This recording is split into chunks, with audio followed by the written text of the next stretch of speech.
주보의 그 목장 모임 나눔지에 보면 아이스 브레이크에 이런 질문이 올라가 있습니다. 만약 내가 사는 집에 불이 났고 나에게 주어진 시간이 딱 5분밖에 없다면 여러분들은 무엇을 가지고 빠져나오시겠습니까? 뭘 가지고 빠져나오시겠어요? 나에게 딱 5분밖에 없다. 그러면 여러분들의 집에서 무엇을 가지고 나오시겠습니까? 어떤 사람은 숨겨놓은 돈다발을 가지고 나오겠다라고 대답하는 사람들도 있을 것이고, 또 어떤 사람은 땅 문서와 집 문서를 챙기는 사람들도 있을 것이고, 또 어떤 사람은 결혼 반지를 비롯한 폐물들을 챙기는 사람도 있을 것입니다. 또 아주 극히 드물겠지만 어떤 사람은 일기장이나 가족 앨범을 챙기는 사람들도 있을지 모르겠습니다. 최근에는 아마 이 질문에 이런 대답을 하는 사람이 많을 거라고 생각이 되어지는데요.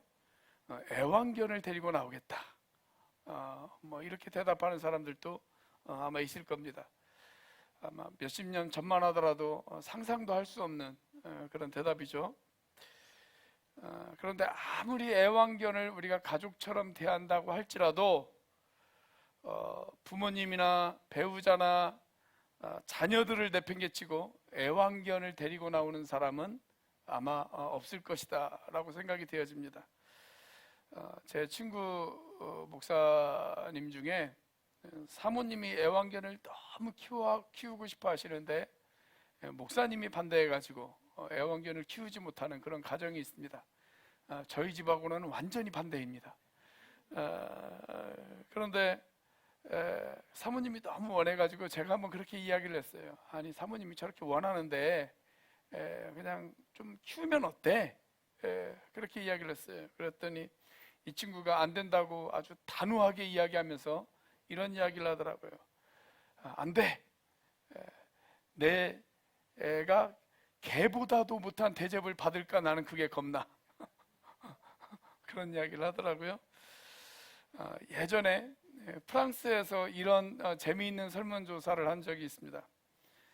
프랑스 파리에 가면 아주 유명한 세계적인 박물관이 하나 있죠. 루브르 박물관이라고 아주 유명한 박물관이 있습니다.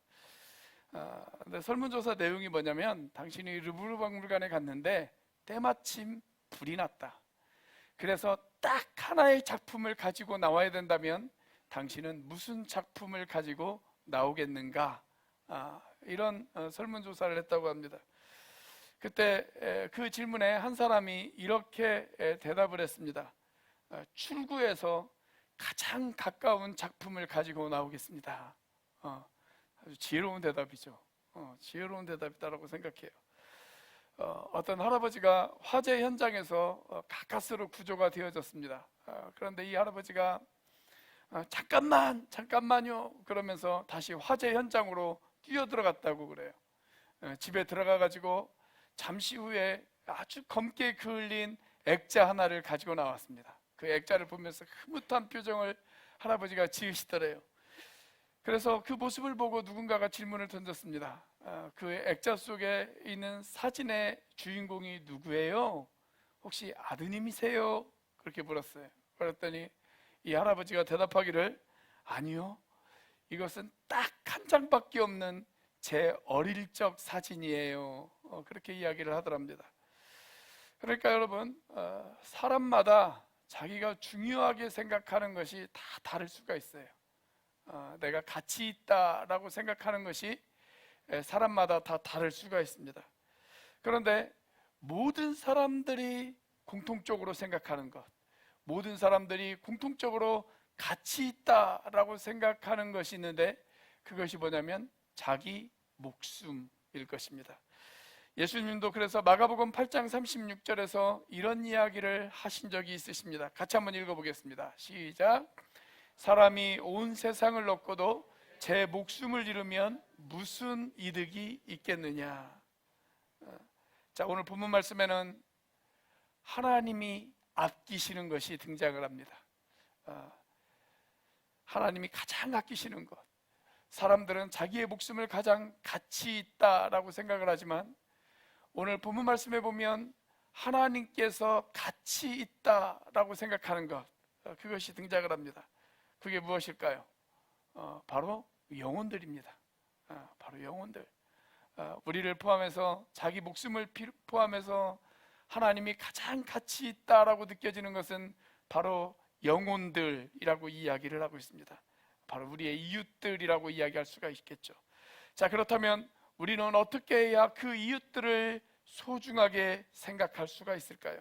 자, 첫째, 자기 중심적인 마음을 극복해야 합니다. 자기 중심적인 마음을 극복해야 합니다. 여러분, 우리가 왜 이웃을 사랑하지 못할까요? 많은 이유가 있겠지만 가장 핵심적인 이유가 있다면 그것은 우리는 너무 지나칠 정도로 자기 중심적인 삶을 살아가기 때문에 그렇습니다. 내 이기적인 마음, 나 중심의 삶을 살아가고 있기 때문에 그래요. 우리가 살아가는 현대는 점점 더 이기적인 사회로 발전해 나가는 것 같습니다. 그래서 내 관심의 대상 외에는, 내 필요 외에는 다른 것들에게는 전혀 관심을 기울이려고 하지 않는 그런 세상에 우리가 살아가고 있습니다. 여러분, 요나의 직업이 뭐예요? 선지자죠. 선지자. 하나님으로부터 말씀을 듣고 자기가 들은 그 말씀을 백성들에게 전하는 사람, 사람들에게 전하는 사람, 그 사람이 바로 요나입니다. 자, 그렇다면 선지자로서의 요나, 그 요나가 가져야 되는 최고의 기쁨은 무엇일까요? 그 요나가 느낄 수 있는 최고의 기쁨, 그것은 당연히 자기가 전한 메시지를 사람들이 듣고 사람들이 그 메시지에 반응을 보이는 것, 그래서 회개하고 하나님 앞에 나오는 것, 그것이 요나 선지자의 가장 큰 기쁨이 되어지지 않겠습니까? 어떤 분이 저에게 그런 이야기를 하시더라고요. 목회자는 정말 힘든 것 같아요.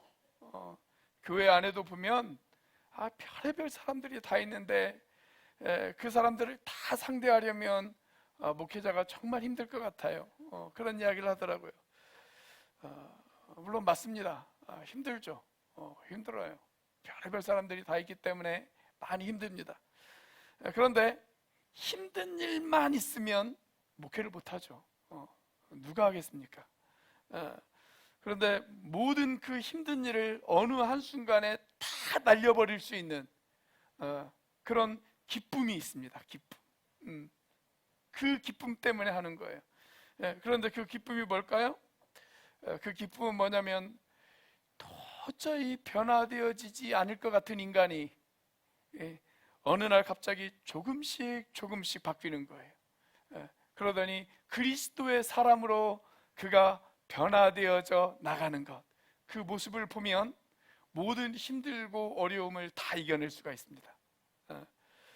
저는 세워진 우리 교회 목자들에게도 동일한 그런 은혜가 있기를 바랍니다.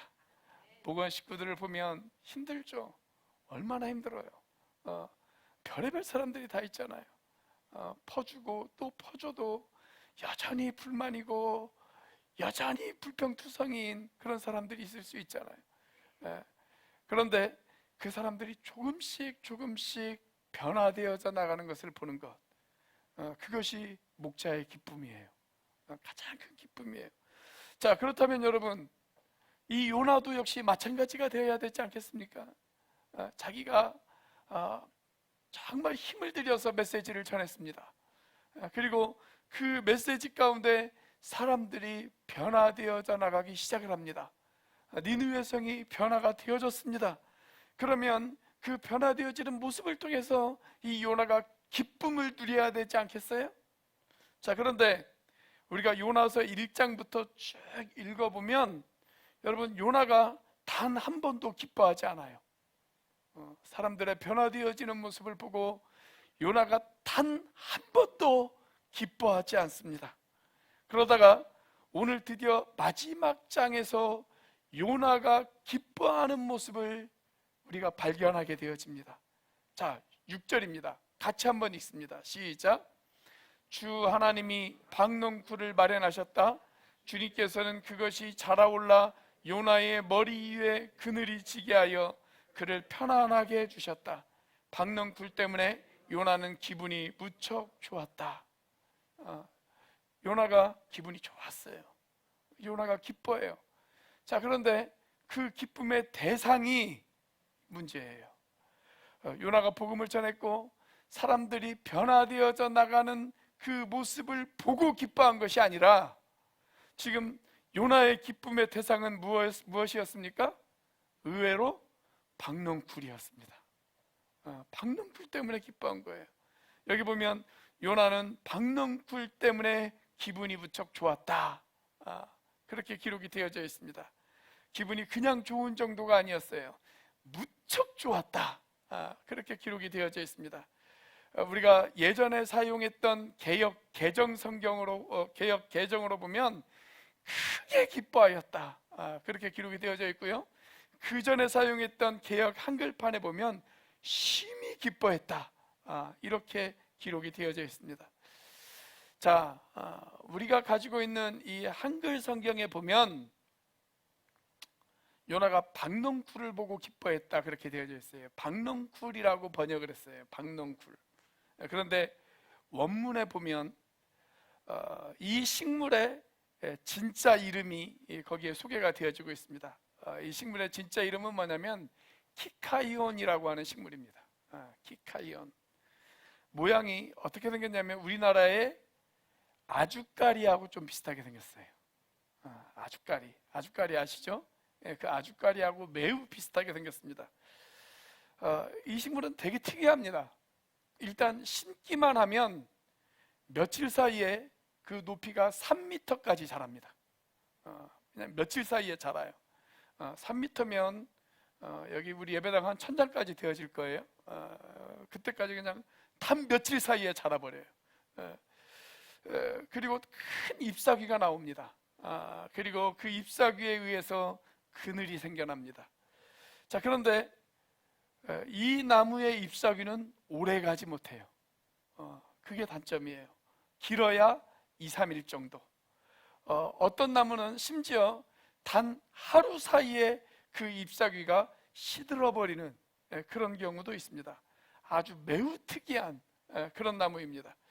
자, 그런데 이 키카이온에서 그늘이 나오자 요나가 심히 기뻐했습니다. 야, 좋다, 그러면서 기뻐했어요. 자, 그러면서 요나서 전체를 통해서 요나가 유일하게 기뻐하는 그런 모습을 우리가 발견할 수가 있습니다. 자, 지금 자기가 전한 메시지 때문에 한 도시의 운명이 바뀌고 있었습니다. 사람들이 회개하면서 하나님의 자비와 하나님의 긍휼을 구하고 있었습니다.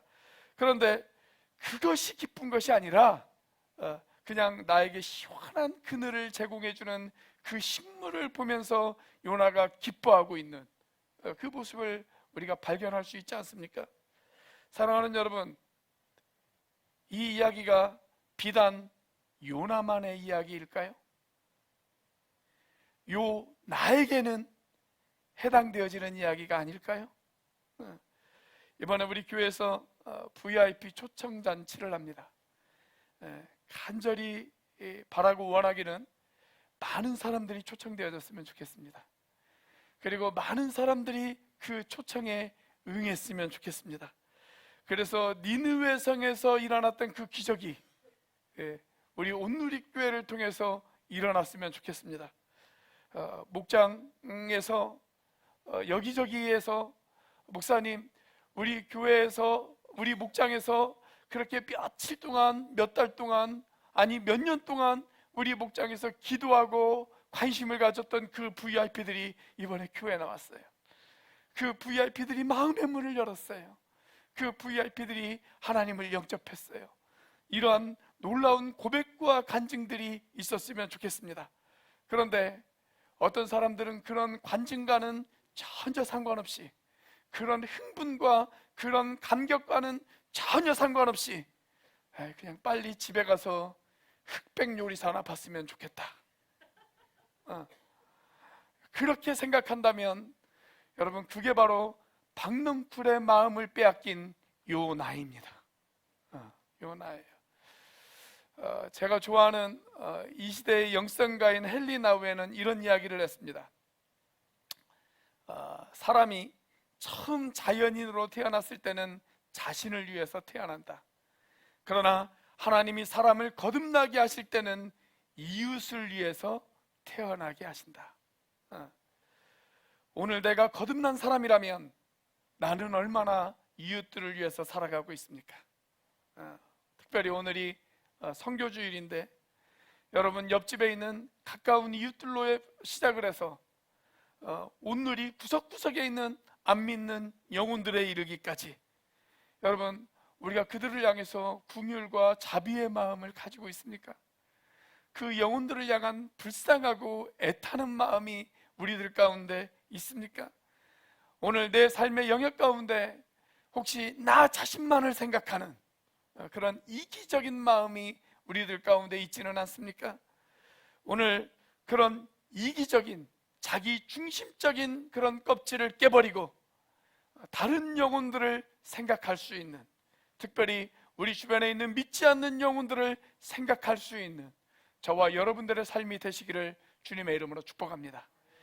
자, 어떻게 해야 우리의 이웃들을 우리가 소중하게 생각할 수가 있을까요? 두 번째로, 가치지향적인 삶을 추구해야 합니다. 여러분, 우리가 선택할 수 있는 것이 딱 하나밖에 없다. 그러면 그것을 가치 있다라고 이야기할 필요가 없죠. 그런데 우리가 선택할 수 있는 것이 두 가지 이상이 되어진다. 그러면 그때부터는 무엇이 더 가치 있는가를 우리가 판단할 수가 있습니다. 우리 하나님은 매우 유능한 전략가이십니다. 그래서 요나 한 사람을 변화시키기 위해서 하나님은 철저하게 준비하십니다. 그리고 요나에게 무엇이 중요한지를 계속 깨닫게 하십니다. 자, 여러분이 요나서 전체를 읽어보면 요나서 전체에서 매우 중요하게 여기는 단어 하나가 있어요. 그 단어가 뭐냐면 마련하셨다라고 하는 단어입니다. 마련하셨다. 자, 우리는 이 단어를 요나서 1장에서부터 발견할 수가 있습니다. 자, 요나서 1장 17절 같이 한번 읽어보겠습니다. 시작. 주님께서는 큰 물고기 한 마리를 마련하여 두셨다가 요나를 삼키게 하셨다. 요나는 사흘 밤낮을 그 물고기 뱃속에서 지냈다. 자, 지금 스페인을 향해서 도망가는 요나, 그 요나가 하나님의 뜻을 실천하는 사람이 되어지게 하려고 하나님께서 마련해 두신 것이 있으세요. 그 마련해 두신 것이 무엇입니까? 큰 물고기였습니다. 큰 물고기. 그리고 그 물고기가 요나를 삼키죠. 그래서 그 물고기 뱃속에서 요나는 하나님께 부르짖습니다. 그리고 하나님의 말씀에 순종해서 니느웨로 가기로 결단을 내립니다. 자, 그런데 몸은 순종했어요. 몸은 그 말씀에 순종해서 니느웨로 가서 복음을 외쳤지만 마음은 온전한 순종이 되어지지 않았던 것 같아요. 몸은 순종했는데 마음은 온전한 순종이 이루어지지 못했어요. 자, 그런 요나를 깨우치기 위해서 하나님께서 또 마련하신 것이 있습니다. 무엇을 마련하셨을까요? 자, 6절입니다. 같이 읽습니다. 시작. 주 하나님이 박넝쿨을 마련하셨다. 주님께서는 그것이 자라올라 요나의 머리 위에 그늘이 지게 하여 그를 편안하게 해주셨다. 박넝쿨 때문에 요나는 기분이 무척 좋았다. 이번에는 하나님이 뭘 마련하셨어요? 박넝쿨을 마련하셨어요. 박넝쿨. 자, 그런데 하나님께서 또 마련하신 것이 있습니다. 뭘 마련하셨을까요? 7절입니다. 같이 읽습니다. 시작. 그러나 다음 날 동이틀 무렵 하나님이 벌레를 한 마리 마련하셨는데 그것이 박넝쿨을 쏠아버리니 그 식물이 시들고 말았다. 자, 이번에 하나님이 마련하신 것, 그게 뭐예요? 벌레 한 마리였습니다. 벌레 한 마리를 하나님께서 마련해 두셨어요. 그리고 그 벌레가 박넝쿨을 다 갉아먹게 하셨습니다. 자, 그리고 하나님께서 결정적으로 요나를 위해 또 하나 마련하신 것이 있습니다. 또 마련하신 것. 자, 그게 뭘까요? 뜨거운 동풍입니다. 뜨거운 동풍. 8절 말씀에 보면 이렇게 기록이 되어져 있어요. 해가 뜨자 하나님이 찌는 듯이 뜨거운 동풍을 마련하셨다. 이 지역 사람들은 이 동풍을 가리켜서 뭐라고 이야기를 했냐면 시로코라고 이야기를 했습니다. 시로코. 북아프리카에서 이렇게 지중해로 불어오는 뜨거운 열풍입니다. 열풍. 이 시로코가 불면 기온이 급상승을 하게 되어집니다. 그리고 밤에도 온도가 떨어지지를 않아요. 한마디로 열대야가 계속 진행이 되어지는 거예요. 올여름 우리도 열대야 때문에 무척 힘든 시간들을 보내지 않았습니까? 자, 그리고 나서 또 문제는 뭐였냐면 공기 중에 습기를 다 빼앗아 가버립니다. 그래서 어떻게 되어지냐면 피부가 당기듯이 아파요. 피부가 당기듯이 아파요. 그리고 불쾌지수가 굉장히 높아집니다. 그래서 사람들이 아무 이유 없이 신경질을 부리고 싸움이 일어나고 그런다고 그래요. 자, 사랑하는 여러분, 지금 하나님께서 요나 한 사람을 변화시키기 위해서 하나님께서 매우 바쁘게 움직이고 계시는 그 모습이 보이지를 않으십니까? 하나님이 요나를 변화시키기 위해서 자꾸 뭔가를 마련하세요. 뭔가를 준비해 두세요. 물고기도 마련하셨고 박넝쿨도 마련하셨고 벌레도 마련하셨고 뜨거운 동풍도 마련하셨습니다. 왜 그럴까요? 하나님께서 이 요나가 소명에 따라 움직이는, 사명에 따라 움직이는 그런 선지자가 되기를 원하셨어요. 그냥 마음이 없는 그런 선지자가 아니라 정말 사명에 따라 움직이는 선지자가 되어지기를 하나님께서는 원하셨던 것입니다. 여러분, 우리의 가슴에 사명이 살아있는 사람은 언제나 가치지향적인 그런 삶을 살게 되어집니다. 그래서 의미 있고 가치 있는 일에 자신의 인생을 헌신합니다. 우리 교회 새로 세워진 6분의 목자들처럼 말입니다. 여러분들이 뭐라고 해도 이 목자들은 매우 헌신하신 것입니다. 자기의 집을 오픈하고 그리고 영혼들을 섬기겠다고 결심하는 것, 그 쉬운 일 아니에요. 아무나 할 수 있는 일 아닙니다. 그런데 그걸 결단하고 헌신했다. 그것만으로도 저는 이분들이 존경받기에 마땅하다라고 그렇게 생각이 되어져요. 자, 그런데 여러분, 사명이 식어버린 사람들은 어떻게 되어지냐면 가치보다는 욕구지향적인 삶을 살게 되어집니다. 이런 사람들에게는 두 가지 현상이 나타나요. 어떤 현상이 나타나냐면 화내지 말아야 될 것을 가지고 화를 냅니다. 그리고 기뻐하지 말아야 될 것을 가지고 기뻐합니다. 자, 지금 요나가 정확하게 그런 형편에 있었어요. 자, 벌레가 박넝쿨을 갉아먹어버리고 뜨거운 태양이 그의 머리 위에 쏟아질 때 여러분, 요나가 화를 내기 시작을 합니다. 그것으로 부족해가지고 요나가 어떻게 했어요? 그것도 부족해서 요나가 하나님 앞에 협박을 하잖아요. 자기 목숨을 가지고 하나님을 협박하지 않습니까? 자, 어떻게 협박을 해요? 햇볕이 요나의 머리 위로 내리쬐니 그는 기력을 잃고 죽기를 자청하면서 말하였다. 이렇게 사느니 차라리 죽는 것이 더 낫겠습니다. 자, 이제 이런 요나에게 선지자로서 무엇에 가치를 두고 살아야 하는지 하나님께서 교훈을 주세요. 어떻게 교훈을 주십니까? 요나에게 이렇게 말씀하시죠. 요나야, 네가 지금 박넝쿨이 시들어버렸다고 나에게 화를 내는데 이 박넝쿨 네가 심었니? 그렇게 물어보세요. 이 박넝쿨 네가 심었니? 그 박넝쿨 요나가 심었습니까? 안 심었습니까? 안 심었죠. 그래서 아마 요나가 대답했을 거예요. 아니요. 그러면 이 박넝쿨 네가 길렀니? 이 박넝쿨에게 너 물이라도 한번 준 적 있니? 그렇게 물으셨을 거예요. 아니요. 그래, 맞아. 네가 심은 것도 아니고 네가 기른 것도 아니야. 사실은 내가 심었고 내가 길렀어. 네가 심지도 않았고 네가 기르지도 않은 이 박농풀을 가지고도 네가 그렇게도 아까워하는데, 니느웨 성에 살고 있는 그 12만 명의 영혼들, 그 영혼들을 아까워하는 것이 당연하지 않겠니? 예, 그렇게 하나님께서 물으시잖아요. 사랑하는 여러분, 하나님의 관심은 영혼에게 있습니다. 영혼에게 있어요. 우리는 그들을 VIP라고 부릅니다. 그 VIP들을 구원하기 위해서 오늘 또 하나님은 열심히 일하시는 하나님이시라는 것을 믿으시기를 바랍니다. 그리고 저와 여러분이 하나님의 손과 발이 되어져서, 하나님의 도구가 되어져서 그 영혼들을 구원하는 일에 쓰임받기를 원하시고 계신다는 사실을 믿으시기를 바랍니다.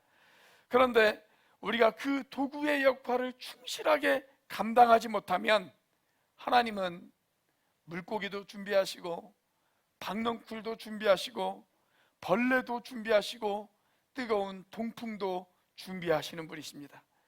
혹시 우리 가운데 하나님께서 관심을 두시는 그 영혼에 나의 관심이 있는 것이 아니라 금방 사라질 박넝쿨에 관심을 가지시는 분들은 안 계십니까? 그 박넝쿨을 벌레가 갉아먹어버리기 전에, 그리고 뜨거운 동풍이 불어오기 전에, 그래서 우리를 힘들게 만들기 전에 여러분 다시 한번 사명을 향해서 달려가시는 저와 여러분들이 되시기를 주님의 이름으로 축복합니다. 자, 어떻게 해야 우리의 이웃들을 소중하게 생각할 수 있을까요? 세 번째로, 우리가 하나님의 마음을 알아야 한다는 것입니다. 하나님의 마음을 알아야 합니다. 자, 우리가 이웃들을 소중하게 생각하려면 하나님 아버지의 마음을 우리가 가져야 됩니다. 요나는 하룻밤 사이에 자랐다가 하룻밤 사이에 시들어버리는 그 식물까지 소중하게 생각했어요. 그 식물을 소중하게 생각했습니다. 그게 요나의 마음이었어요. 자, 그렇다면 여러분, 우리 하나님 입장에서 한번 생각을 해보세요. 하나님에게 그 식물은 소중할까요? 소중하지 않을까요? 소중하겠죠. 저는 하나님께서도 그 식물을 소중하게 생각했을 것이라고 믿습니다. 그런데 그 식물을 시들게 만들어 버리셨거든요. 자, 그런데 하나님께서 그 식물도 하나님께서 시들게 만들어 버린 이유, 요나에게 더 중요한 것이 무엇인지를, 더 가치 있는 것이 무엇인지를 깨닫게 하기 위해서 그 식물을 시들게 만드셨다라고 저는 생각해요. 자, 그 식물보다 더 소중한 것, 그 식물보다 더 가치 있는 것, 그게 무엇일까요? 니느웨 성의 짐승들입니다. 짐승들. 그렇죠? 자, 11절 보니까 하나님께서 니느웨 성의 짐승들을 아까워하셨어요. 11절 같이 한번 읽어보겠습니다. 시작. 하물며 좌우를 가릴 줄 모르는 사람들이 12만 명도 더 되고 짐승들도 수없이 많은 이 큰 성읍 니느웨를 어찌 내가 아끼지 않겠느냐. 여기 보니까 하나님이 니느웨에 사는 짐승들을 언급을 하십니다. 짐승들. 하나님이 그 짐승들을 소중하게 생각하셨어요. 지난주에 제가 뉴스를 보니까 강원도에서 소 전염병이 지금 돌고 있대요. 소 전염병. 그래가지고 수많은 소를 살처분했다라고 하는 그런 뉴스를 제가 들은 적이 있습니다. 여러분, 그런 뉴스를 들으면 여러분들 마음이 안타깝지 않으십니까? 안타까워 하셔야 됩니다. 안타까워 하셔야 돼요. 제 아내가 이제 어린이집 교사잖아요. 그러다 보니까 집에 오면 매일같이 종이로 뭔가를 오리고 붙이고를 해요. 오리고 붙이고, 그리고 뭘 만들어요. 이제 그렇게 만들어 가지고 어린이집에 가져가서 아이들하고 재밌게 놀아요. 그럼 재밌게 놀았으면 그 다음부터는 이제 그걸 더 이상 필요 없으니까 버려도 되잖아요. 그렇죠? 근데 안 버려요. 안 버리고 다시 집으로 가지고 와요. 그래서 저희 집에 가보면 어린이집 물품으로 가득합니다. 가득해요. 근데 여러분, 종이로 만든 생명이 없는 것, 그것도 아까워서 버리지를 못하는데, 여러분, 하나님께서 창조하신 그 동물들, 그 동물들에 대해서 하나님께서 애정이 있으시겠습니까? 없으시겠습니까? 당연히 애정이 있으시죠. 당연히 애정이 있으세요. 자, 그런데 여러분, 그 동물을 향해서도 하나님이 애정이 있는데 사람들은 어떨까요? 사람은 어떻게 되어질까요? 자, 여기 11절 말씀을 보면 하나님이 짐승들을 아까워하셨어요. 그런데 그 짐승들의 숫자까지 세지는 않으셨어요. 그냥 어떻게 기록되어 있냐면 수많은 짐승, 수없이 많은 짐승, 그냥 그렇게 표시가 되어져 있습니다. 자, 그런데 하나님께서 사람은 숫자를 세셨어요. 예, 그렇죠? 몇 명입니까? 12만 명. 좌우를 가릴 줄 모르는 사람들이 12만 명이다 라고 기록이 되어져 있습니다. 이 좌우를 가릴 줄 모르는 사람이 누구일까요? 성경에서 좌우를 가릴 줄 모르는 사람들은 거의 대체적으로 어린 아이들을 이야기합니다. 아직 판단력이 온전하지 못한 어린 아이들을 가리킬 때 좌우를 가릴 줄 모르는 사람들, 이런 표현을 사용을 해요. 특별히 여러분, 고대 사회에서는요, 아이들이 죽는 경우가 많았어요. 아주 어린 아이들이 죽는 경우들이 많았습니다. 우리나라도 예전에 마찬가지였잖아요. 그래서 100일이 되어지고 돌이 되어지면 큰 잔치를 했잖아요. 심지어 옛날 어른들 가운데는 애가 돌이 넘어서까지 이름을 짓지 않는 그런 어르신들도 있었어요. 왜냐하면 애들이 많이 죽으니까 돌 지나서 그때서야 이름을 짓는 그런 부모님들도 있었잖아요. 자, 유대인들도 마찬가지입니다. 유대인들도 아이들이 태어나면 어린 아이들은 숫자로 세지를 않았습니다. 왜 숫자로 세지 않았냐면 너무 죽는 경우들이 많았거든요. 그래서 그 아이들이 어느 정도 자라서 이제 그 아이들을 안심할 정도가 되어지면 그 다음부터 그 아이들을 숫자로 집어넣었습니다. 자, 그런데 여기 하나님께서 그 아이들의 숫자를 세셨어요. 어른들은 너무 어린 아이들을 숫자로 취급을 하지를 않았지만 여기 하나님께서는 정확하게 그 숫자를 기억하고 계셨습니다. 하나님은 그들의 숫자를 세셨다라는 거예요. 왜냐하면 하나님에게는 그 영혼들도 소중했거든요. 그렇습니다, 여러분. 하나님께서 그 영혼들, 어른들이 숫자로 세지 않는 그 아이들의 숫자까지도 하나님께서 알고 계시고 그들을 기억하셨다면, 여러분, 하나님께서 저와 여러분들을 모르시겠습니까? 하나님께서 저와 여러분들을 기억하지 않으시겠습니까? 하나님께서 제주시에 사는 50만 명의 영혼들을 아시고 아끼시는 것이 당연하지 않으시겠습니까? 하나님께서 서귀포시에 사는 20만 명의 영혼들을 기억하시고 그들을 아끼시는 것이 당연하지 않겠습니까? 여러분, 우리 앞뒤 좌우에 있는 분들에게 한번 이렇게 인사해 보겠습니다. 하나님께서 당신을 아끼시고 알고 계십니다. 한번 인사해 보세요.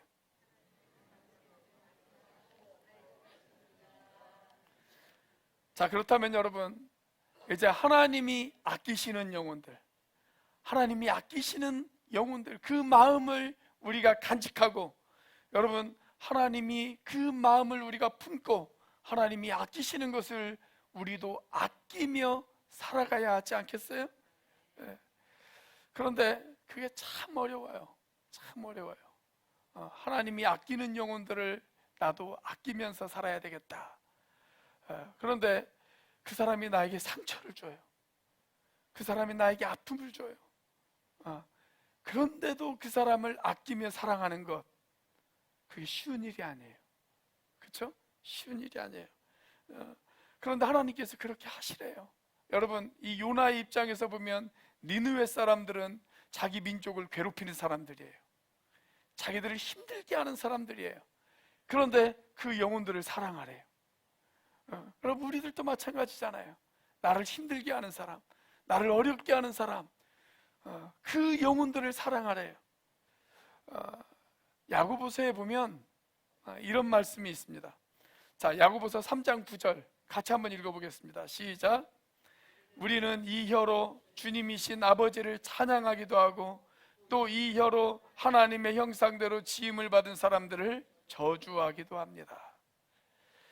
제가 예전에 에베소서를 강의하면서 이 구절을 읽을 때 이것을 혀로 읽으면 안 된다, 그렇게 한번 말씀을 드린 적이 있습니다. 이건 혀로 읽지 말고 더 실감나게 읽으려면 어떻게 읽어야 되냐면 요것이라고 읽어야 됩니다. 자, 여러분들 오른손을 이렇게 한번 펼쳐보시기 바랍니다. 오른손을 펼치시고 이 오른손을 여러분들의 혀에다 갖다 대시는 거예요. 혀에다 대시고 이 혀 대신에 요것이라고 읽는 겁니다. 요것이라고. 자, 시작.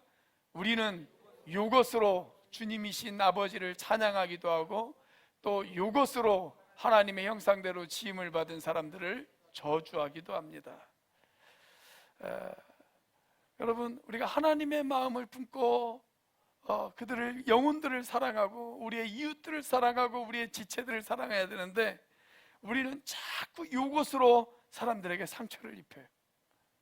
요것으로 저주를 하기도 하고 요것으로 상처를 주기도 하고 요것으로 누군가를 미워하기도 합니다. 우리가 어떻게 그런 사람들을 사랑할 수가 있을까요?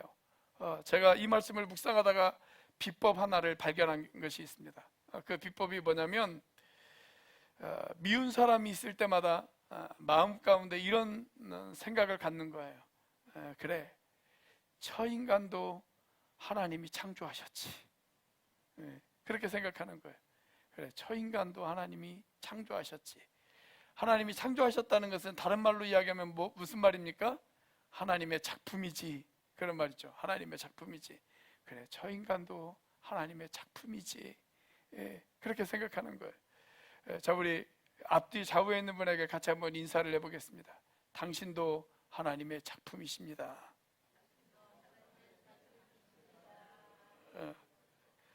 자, 여러분, 요나서 마지막 절을 한번 보시기 바랍니다. 요나서 마지막 절인 10절과 11절. 자, 먼저 10절 말씀해 보니까 이렇게 기록이 되어져 있어요. 주님께서 말씀하셨다. 내가 수고하지도 않았고 내가 키운 것도 아니며 그저 하룻밤 사이에 자라났다가 하룻밤 사이에 죽어버린 이 식물을 내가 그처럼 아까워하는데. 자, 여기 보면 3번이나 반복되어지는 단어가 있어요. 그 단어가 뭘까요? 내가라고 하는 단어입니다. 내가. 자, 그런데 11절 말씀에 보면 내가가 아니라 반대로 내가라고 하는 단어가 강조가 되어 있습니다. 내가. 거기 보면 뭐라고 기록되어 있어요? 이 큰 성읍 니느웨를 어찌 내가 아끼지 않겠느냐. 그렇게 기록되어 있어요. 내가 아끼지 않겠느냐. 무슨 말입니까? 네가 중요하게 생각하는 박넝쿨, 그거 중요하지. 중요해. 너의 물질 중요해. 너의 시간도 중요하고 너의 취미도 중요하고 네가 중요하게 생각하는 모든 것들이 다 중요할 수 있지. 그런데 말이야, 너를 창조한 건 나야. 네가 나를 주님이라고 고백하고 있어. 그런데 네가 나를 주님이라고 고백하면서 내가 중요하게 생각하는 것, 내가 가치 있다라고 생각하는 것, 그것을 너는 단 한 번이라도 생각한 적이 있니? 지금 그거예요. 너는 네가 중요한 것만 생각하지. 그런데 내가 중요한 것, 그것을 네가 생각한 적이 있어? 지금 하나님께서 그걸 물어보시는 거예요. 그걸 물어보시는 겁니다. 사랑하는 여러분, 하나님께서 우리를 왜 부르셨을까요? 우리만 구원받고 우리만 천국 가라고 하나님께서 우리를 부르신 것이 아닙니다. 우리가 구원받고 우리가 하나님의 자녀가 되어진 것은 분명 축복이지만 이 축복을 나 혼자 누리라고 하나님께서 우리를 부르신 것이 아니에요. 아직 이 축복을 알지 못하는 사람들, 아직 하나님의 그 생명의 복음을 알지 못하는 사람들, 하나님의 사랑과 하나님의 궁유를 알지 못하는 영혼들, 그 영혼들을 향해서 하나님의 마음을 가지고 하나님의 마음으로 그들에게 다가가라고 저와 여러분들을 구원해 주신 줄로 믿으시기를 바랍니다. 여러분들에게 그 하나님의 마음이 있으시기를 주님의 이름으로 축복합니다. 기도하시겠습니다.